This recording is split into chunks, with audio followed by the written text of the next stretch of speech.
भोजपुरिया मिर्ची। ओफो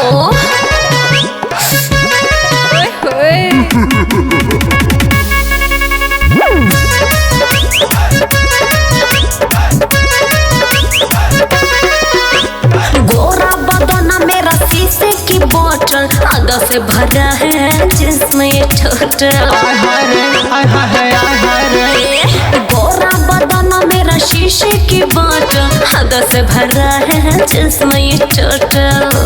मेरा नशा शराब के हर ब्रांड में है। अरे तो आगे बोलो छम्मा छल्लो। बबीता की जवानी डिमांड में है। बबीता की जवानी डिमांड में है।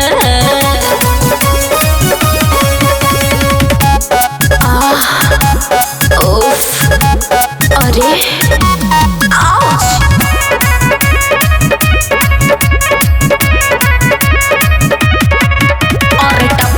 छुए बदन से महुआ ठोर मारे कबूतर या कौआ।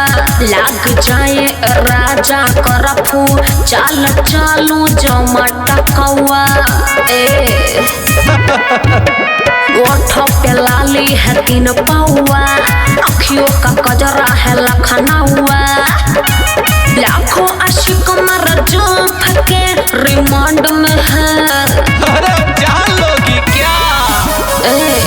बबीता की जवानी डिमांड में है।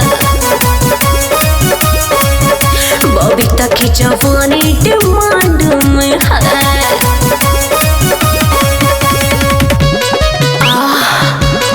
उफ, अरे एक तो मेरी चढ़ल जवानी, दो जहर है जो बना मस्तानी। तीज जो निकल बजरिया लोग करते हैं खिंचातानी। हाँ सुनो, नींबू से हो गई नारंगी, हुस्न मेरा है सतरंगी। मेरा रूप रंग का जादू पूरे ही ब्रह्मांड में है।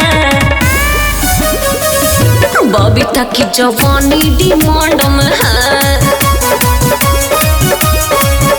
बबीता की जवानी डिमांड में है। बबीता हाथ नहीं आने वाली है, ठीक है।